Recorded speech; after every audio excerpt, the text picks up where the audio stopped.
Olá a todos. Mais uma vez nos encontramos para uma breve palestra, breves reflexões acerca daquilo que o Espiritismo propõe à vida de todos nós, as condições de auxílio à humanidade e, logicamente, a cada um de nós espíritos, estejamos nós encarnados ou desencarnados. Iniciamos solicitando a atenção de todos, um breve instante de recolhimento para uma prece e que na elevação dos pensamentos possamos agradecer a Deus pela permissão concedida a todos nós de, neste momento, realizarmos os nossos agradecimentos com relação à vida que Deus nos concede, a todos os momentos de desafios que buscamos suplantar através dos nossos próprios esforços. Agradecemos pela graça de tudo que Deus nos concedeu até hoje e haverá de nos conceder por toda a eternidade daqui para frente, pura e simplesmente porque nos reconhecemos em condições e também capazes de compreender um pouco mais acerca das leis de Deus. Que Deus nos dê cada vez mais oportunidades de esclarecimento e conhecimento, para que, mais esclarecidos, possamos nos tornar espíritos cada vez melhores. Que assim seja.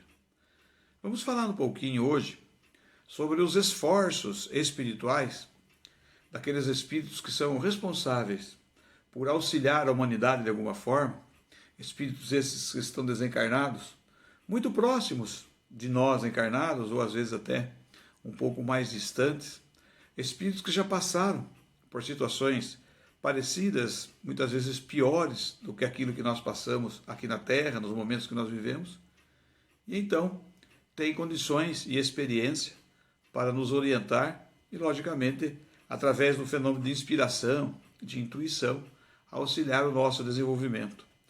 Uma atenção que nós deveríamos ter para com nós mesmos, que é o carinho, o amor que nós precisamos ter sobre nós, a nossa própria individualidade, o respeito que nós devemos ter, é observar bastante os conceitos básicos do cristianismo. Então, quando o Cristo vem mostrar para nós, através do seu exemplo, a existência e a unicidade de Deus, vem mostrar a nossa responsabilidade com relação ao amor a nós mesmos e também ao próximo, salienta ainda mais a condição do amor ao inimigo. Não é uma solicitação de alguém que seja bondoso ou que seja bonzinho para que nós nos tornemos iguais. É um caminho reto e certo que a criação de Deus determina a todos nós que somos suas criaturas. Nós estamos fadados ao sucesso. Nós estamos fadados a caminhar em busca da perfeição.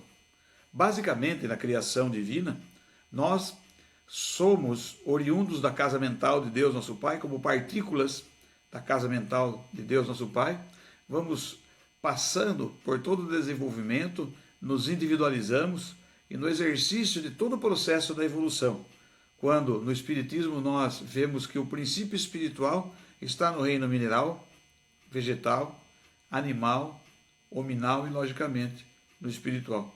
Nós descobrimos, então, que nós temos todas as possibilidades evolutivas e, por isso, devemos constantemente agradecer a Deus, mas jamais esquecermos das considerações com relação ao nosso próximo, mas principalmente a nós mesmos. Como é que eu posso amar, auxiliar o próximo, se eu não faço isso comigo mesmo? Existe uma questão no Livro dos Espíritos bastante interessante, que ela é de resposta curta. Kardec pergunta ao Espírito da Verdade, o Espírito da Verdade responde de uma forma bem curta, bem direta, que também deve servir de incentivo. É a questão 909 do Livro dos Espíritos, onde Kardec pergunta: o homem poderia vencer suas más tendências pelos seus próprios esforços? O Espírito da Verdade responde com muita tranquilidade: sim. Às vezes, com pouco esforço. Ele vem mostrando para nós que nos basta a vontade. E daí ele faz uma consideração quando ele diz: mas são poucos os que têm vontade. Nessa condição, eu quero dizer que quando eu cito essa questão do Livro dos Espíritos, eu não estou me isentando dessa que falta muita verdade para nós, muita vontade para nós muitas vezes. É difícil nós, espíritos aqui na Terra, entendermos verdadeiramente as leis de Deus e muitas vezes até os próprios princípios da doutrina espírita. Por isso nós vemos que às vezes interpretações dúbias, distorcidas, ou até denotando um grande número de adeptos que desconhecem muitas vezes o Espiritismo, criando regras pura e simplesmente porque não conhecem os princípios, que estão lá na introdução do estudo do Livro dos Espíritos, na introdução do Livro dos Espíritos, nesse estudo, no capítulo 6, nós temos lá 32 princípios extremamente importantes para a compreensão do Espiritismo e, por conseguinte, da evolução humana. Falávamos nesses breves instantes que somos criados na mente de Deus e vamos fazer todo o caminho evolutivo nesses reinos, em vários mundos, em tantas e quantas oportunidades reencarnatórias e voltaremos ao seio de Deus. Esse voltar ao seio de Deus é voltar próximos à condição evolutiva, próxima, logicamente, da perfeição, que nós não vamos atingir a perfeição de Deus, mas vamos próximos. Leve quanto tempo levar. Então, quanto tempo seja necessário, nós vamos acabar atingindo essa condição de perfeição próxima. E aí nós vamos vendo que os conceitos básicos do cristianismo são os conceitos básicos da criação divina. Não são fenômenos criados por um homem, não são filosofias criadas por uma mente humana, mas, logicamente, a condição do entendimento das leis de Deus. E essas leis, elas são imutáveis naquilo que nós entendemos na criação dos mundos, na criação dos seres e toda a relação que existe entre os mundos dos seres e os seres entre eles mesmos, nós vamos ver que são leis imutáveis. Nós não vamos conseguir mudar isso aí, ainda bem. Para a nossa felicidade ou para a futura felicidade, nós não vamos conseguir mudar. Nós temos que, logicamente, nos adequar e utilizar a inteligência, a consciência, o livre-arbítrio e principalmente aquilo que nós temos de mais valoroso. Nós temos uma liberdade de pensamento e a liberdade de pensar faz com que isso se torne uma válvula propulsora gigantesca de fazer com que nós busquemos a nossa evolução. Nesse mesmo segmento, aí eu estou com o Livro dos Espíritos aqui à minha frente, nesse mesmo segmento, ao final da questão 917, tem uma citação, uma mensagem de Fénelon, falando sobre alguma coisa que se reporta à nossa condição humana, que eu acho bastante interessante para combater em nós aquilo que é um desagrado às leis de Deus e um desagrado à exemplificação do Cristo. Quando Fénelon vem dizer que louváveis esforços são feitos, sem dúvida, para ajudar a humanidade a avançar. Esses esforços que ele diz, de quem são esses esforços? Dos espíritos superiores a nós. E aqui na Terra, aqueles que estão, nós, espíritos, que estão melhores do que os outros, devem contribuir com aqueles que não estão tão bem.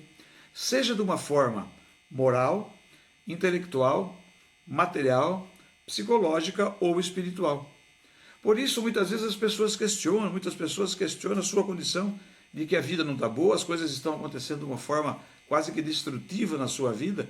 Então daí nós perguntamos, o que eu tenho feito de bom para aqueles que necessitam de alguma coisa e estão próximo da minha individualidade?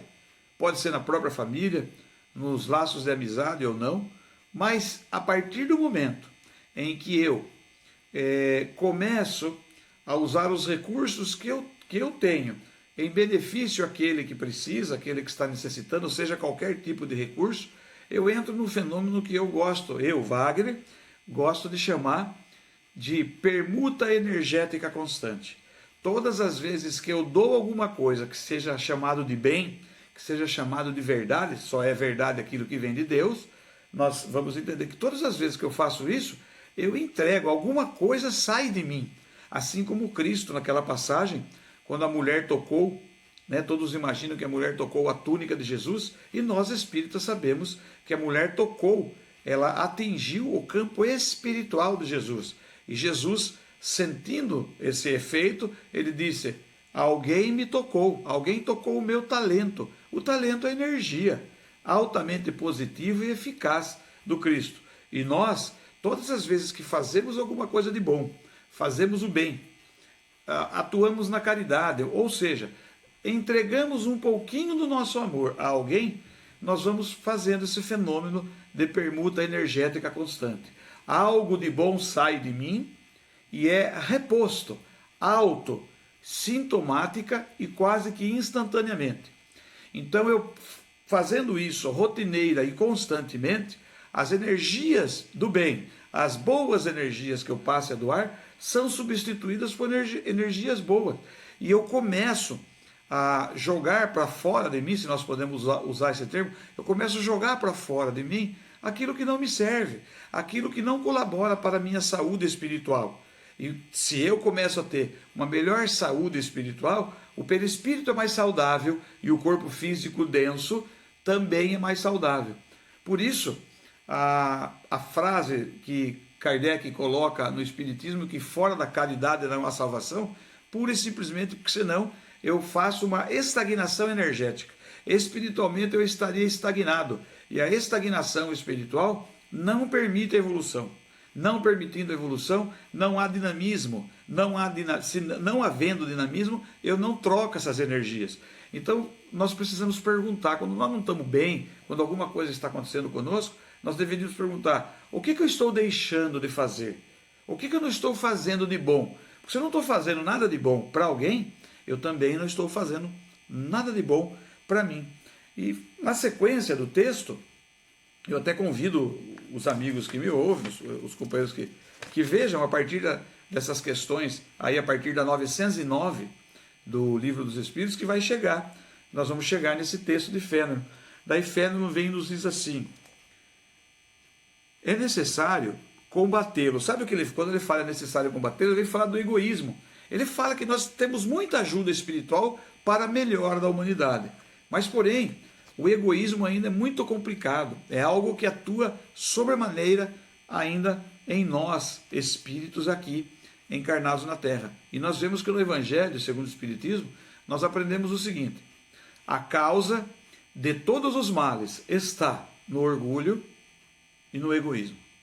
Quando nós imaginamos que todos os males possíveis têm a sua origem no orgulho e no egoísmo, nós vamos entender que um pouquinho, todos nós somos orgulhosos e todos nós somos egoístas. E vem Fénelon e diz assim, é necessário combatê-lo, portanto, como se combate uma epidemia. Então olha a colocação que Fénelon faz. Por quê?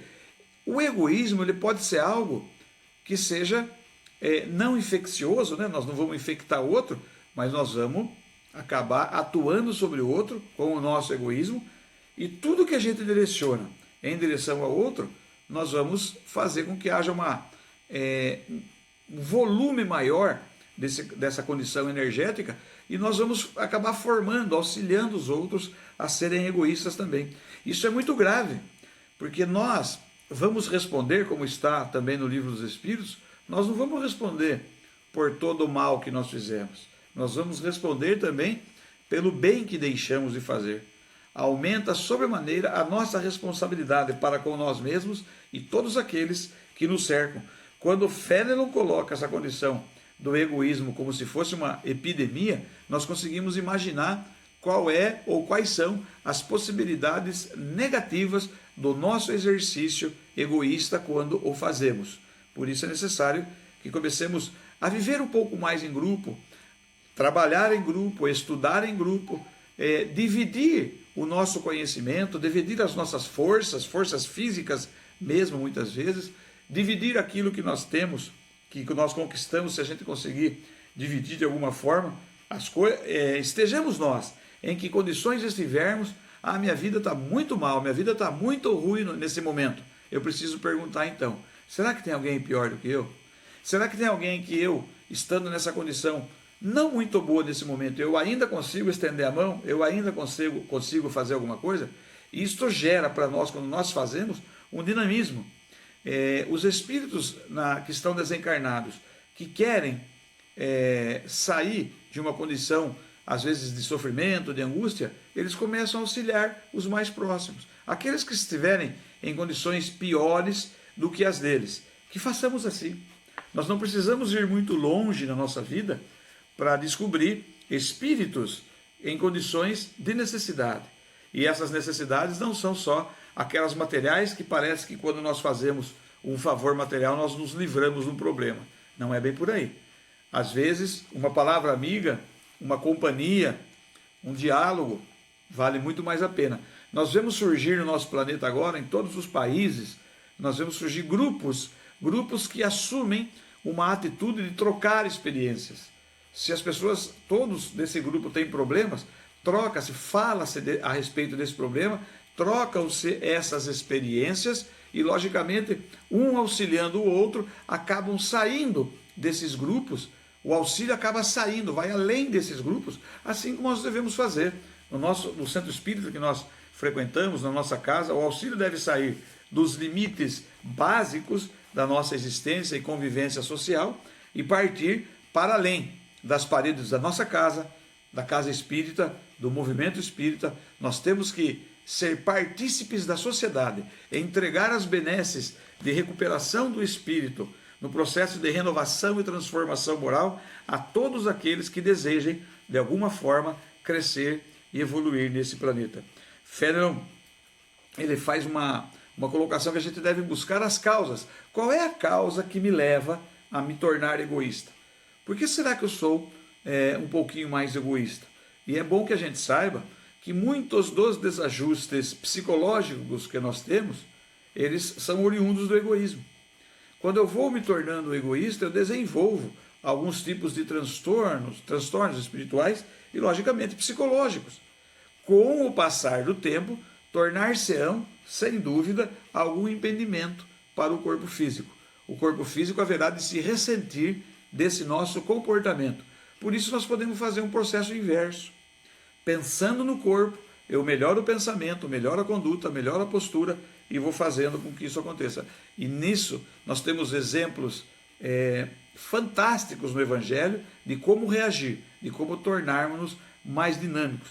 Temos exemplos extremamente maravilhosos na doutrina espírita. Quando nós vemos, por exemplo, no capítulo 1 do livro A Gênese, Caracteres da Revelação Espírita, Kardec vem nos mostrar e nos ensinar que são dois tipos de revelação que o Espiritismo traz para nós aqui. Uma revelação espiritual e uma revelação científica. E Kardec diz que o Espiritismo deve caminhar ao par, caminhar junto com a ciência. O que falta, muitas vezes, para o Espiritismo, maneiras de comprovar, a ciência haverá de comprovar. E o que falta para a ciência, para o entendimento da vida espiritual, o Espiritismo já traz esse contributo de uma maneira absolutamente eficaz. Por isso nós devemos conhecer também esse capítulo 1, logicamente toda a obra de Kardec, mas o capítulo 1, que é Caracteres da Revelação Espírita, são situações onde nós nos entendemos muito com relação ao nosso Criador e dele para conosco. Tudo que nós vamos recebendo como revelação não foi só o Espiritismo. A primeira revelação sendo Moisés, a segunda Jesus e a terceira o Espiritismo, nós vemos que a cada tempo, cada período de maturidade espiritual da humanidade, Deus coloca mensageiros. Daí vem essa lembrança de Fénelon, que é feito um esforço tremendo para auxiliar a evolução da humanidade. E por isso que sofre muito mais o homem que quer atrapalhar essa condição evolutiva da humanidade. Nós não temos o direito de tentar atrapalhar a evolução. Se nós fazemos isso em nós, não será involução, porque a involução não existe. Será uma estagnação. Então que tomemos, por exemplo, Cristo e o seu Evangelho para ver quanto dinamismo existe.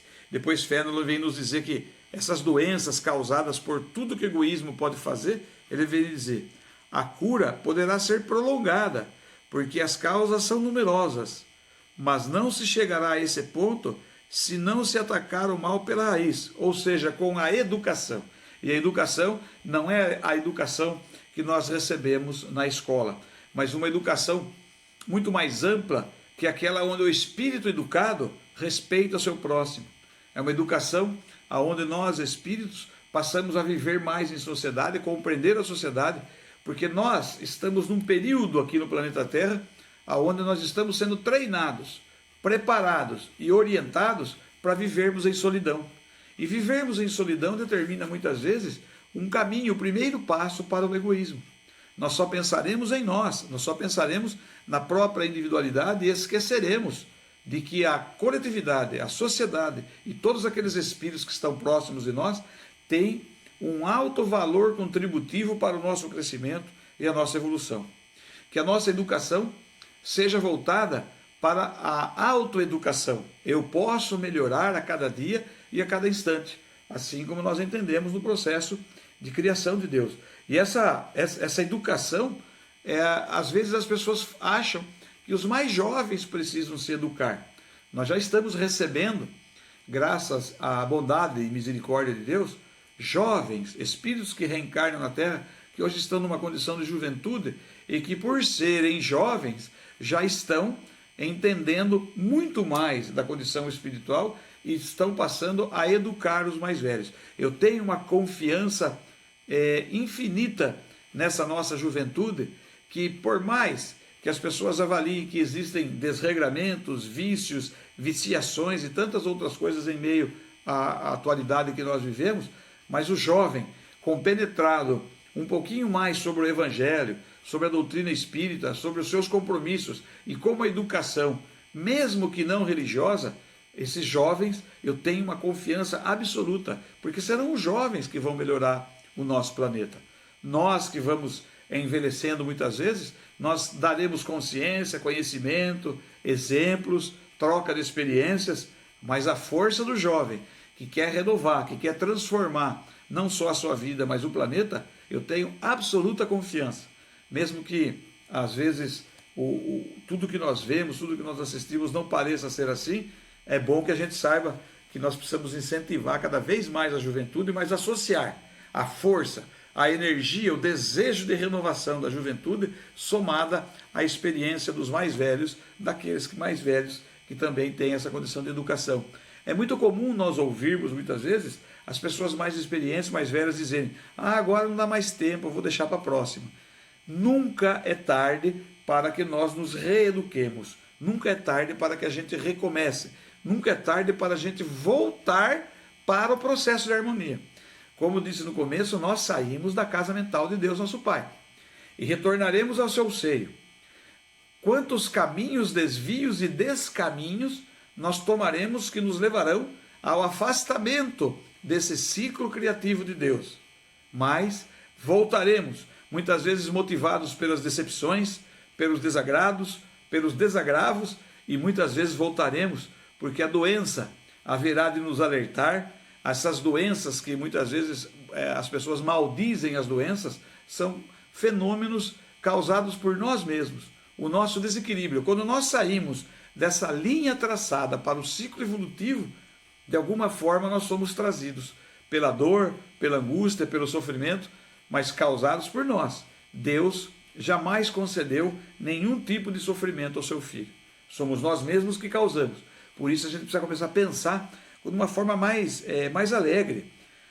Quem quer que observe, desde o instante do nascimento, o filho do rico como o do pobre, notando todas as influências perniciosas que agem sobre ele, em consequência da fraqueza, da incúria e da ignorância dos que o dirigem. Então não importa onde nasça uma criança, onde um espírito reencarne, seja numa família rica ou pobre, a nossa influência é extremamente importante para essa criança, para esse espírito que está reencarnando. Então já tem vários anos que os palestrantes espíritas, nos grupos de estudo espírita, as pessoas dizem que havia uma preocupação muito grande antes, que as pessoas diziam: que planeta nós vamos deixar para os nossos filhos? Agora a pergunta é: que filhos nós deixaremos para o planeta? E fica esse trocadilho dessas duas frases. Mas há muitos anos atrás, eu lembro que surgiu um livro espírita, o título do livro era A Mãe que Desistiu do Céu. Seria mais ou menos como uma mulher que julgou ter cumprido suas obrigações como mãe, mas quando desencarnada, também viu o seu filho desencarnado em situação de sofrimento, de angústia, e ela poderia partir para uma situação melhor, porque ela tinha cumprido suas obrigações. E O título do livro já diz: por que será que uma mãe desistiria do céu? Só o faria pelo seu filho. Nenhuma mãe seria feliz em região nenhuma do universo sabendo que seu filho está em outra localidade, em outra condição espiritual, em meio a um sofrimento. É bom que a gente saiba disso, porque a nossa responsabilidade com relação aos exemplos, se o filho não quer seguir o exemplo, daí a responsabilidade passa a ser então dele, desse nosso filho. Mas nós temos obrigação de conceder tudo o que podemos. O homem quer ser feliz e esse sentimento está na sua própria natureza. Todos nós queremos ser felizes. E eu me lembro muitas vezes do exemplo do Evangelho, quando Cristo diz: a felicidade não é deste mundo. Então nós vamos ter momentos, dias, minutos, horas, dias, períodos de alegria, períodos de felicidade, mas devemos lutar pela felicidade, sim. Então, mas nós não seremos felizes se o nosso próximo for infeliz. Por isso, se nós recebemos muita contribuição dos espíritos desencarnados para o nosso crescimento, evolução, alegria e felicidade, nós precisamos perguntar se nós temos feito isso em relação a alguém. Nós temos contribuído com a alegria, com a felicidade de alguém? Porque nós não estaremos inclusos naquilo que eu disse anteriormente. Permuta energética constante. Eu troco as energias desnecessárias da minha individualidade por energias necessárias. E todas as vezes que nós trabalhamos como espíritas na fluidoterapia, nas atividades mediúnicas, nas palestras, nos cursos, nos seminários, nós vamos trocando, fazendo essa permuta energética, e que possamos fazê-lo com as crianças, com os jovens, com os mais velhos, para que a nossa companhia seja agradável a alguém. Alguém já parou para se perguntar de vez em quando, será que quando eu estou em qualquer lugar que eu esteja, a minha companhia é agradável a alguém? Ninguém gosta, por exemplo, de ficar perto de pessimistas. O pessimista já é pessimista. Então nem espírito evoluído fica perto de pessimista. Ele já é pessimista. Quando o pessimista demonstra que quer sair do pessimismo, então os espíritos começam a se aproximar e inspirar novas atitudes, novos pensamentos, para que ele saia de vez dessa condição pessimista. Nós precisamos entender que tudo o que acontece conosco não é uma desgraça única e exclusiva nossa, mas infelizmente ou felizmente ela foi uma construção, uma conquista nossa. Foi nós que construímos, por isso somos nós que haveremos de sair. Ninguém haverá de tirar ninguém do sofrimento se esse alguém não fizer o esforço, como está na questão 909 do Livro dos Espíritos, que o Espírito da Verdade responde com uma profundidade fantástica, uma simplicidade, quando ele diz: com pouco esforço, não é muito esforço não, mas quando ele fala, poucos são aqueles que têm essa vontade, eu me enquadro nessa. Como é que está a minha vontade? Como é que nós estamos com relação à vontade? Se o homem quer ser feliz, tem algumas coisas aí que a gente precisa tentar eliminar da nossa vida, como diz Fénelon aqui. Quando compreender bem que o egoísmo é uma dessas causas, aquela que engendra o orgulho, a ambição, a cupidez, a inveja, o ódio, o ciúme, dos quais a todo momento ele é vítima, que leva perturbação a todas as relações sociais. Então, todas as vezes que nós assumimos a condição e a postura de levar conosco as vicissitudes, eu não vou ser agradável em ambiente nenhum. E todos nós temos uma preocupação desde a nossa infância, principalmente no período da adolescência, nós queremos ser bem aceitos. Nós queremos ser bem aceitos nos grupos que nós fazemos parte. Para que possamos ser muito bem aceitos nos grupos que nós fazemos parte, nós precisamos tentar abandonar as vicissitudes, tornarmos-nos pessoas mais agradáveis. E nós não precisamos fazer grandiosíssimos esforços para que nos tornemos agradáveis. Não precisa. É só voltar à essência. A essência da criação de Deus é a pureza, a simplicidade, a benevolência, a calma, a paz, a mansuetude. São situações que não nos retiram do eixo comum de vivência. Nós, espíritos, vamos ser agradáveis aos outros se formos agradáveis a nós mesmos. E às vezes a gente não tem paciência com as nossas atitudes, não tem paciência. Aquela condição de que a gente assume que não pode errar, eu não posso errar, não é isso? Nós podemos errar sim. O que nós não podemos e não, talvez a gente não deva fazer é insistir no erro. Mas quando eu erro, eu preciso entender que eu sou passível de erro e deve ser compreendido como um incentivo para melhorar, consertar e fazer certo da próxima vez. Difícil isso, difícil, muito difícil mesmo, mas depende, como diz o Espírito da Verdade, depende da nossa vontade. E é comum as pessoas às vezes recorrerem à fluidoterapia nos centros espíritas, mas olha que interessante, se a força de vontade do fluidoterapeuta não for maior do que a força de vontade daquele que está recebendo auxílio, a fluidoterapia não funciona. Então nós precisamos treinar o fluidoterapeuta, consubstanciá-lo com os conhecimentos, para que ele também se melhore, ele cresça espiritualmente, evolua um pouco mais, para que quando ele se encontra numa câmara de fluidoterapia, quando ele for realizar, doar a sua energia positiva para aquele que vai receber a fluidoterapia, a sua força de vontade seja maior do que a do seu assistido. E como é que está a nossa força de vontade para o nosso processo de autoeducação? Como é que está a nossa força de vontade para sabermos que estejamos nós, em que idade nos encontrarmos, nós podemos nos educar? É muito comum hoje em dia as pessoas falarem, eu não convivo com tal pessoa porque eu não gosto dela. Eu posso não conviver, ficar todos os dias junto, mas quando eu me encontro, eu tenho que ser educado pelo menos. Eu tenho que ter uma polidez. Seria aquilo que nós chamamos de alteridade. O começo de um processo de educação saudável e feliz é a alteridade. A alteridade significa conhecer o diferente, conviver com o diferente e aceitar o diferente. Nós temos uma dificuldade muito grande de conviver com aqueles que são muito diferentes de nós. Mas a gente precisa aprender, porque faz uma parte do nosso processo de autocura. Todos nós estamos aqui no planeta buscando algum tipo de cura.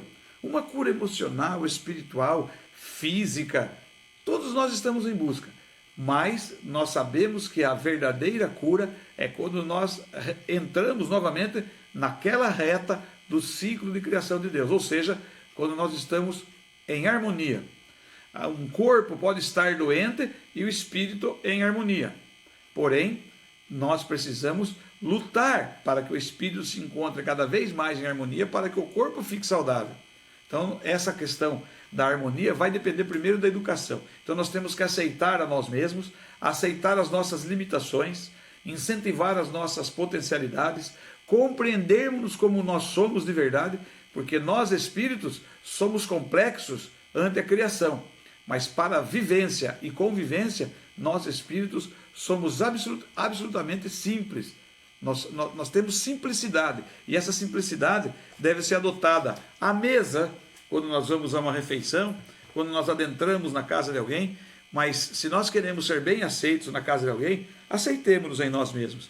E gostoso quando o Fénelon vem e nos diz assim: o egoísmo é a fonte de todos os vícios, como a caridade é a fonte de todas as virtudes.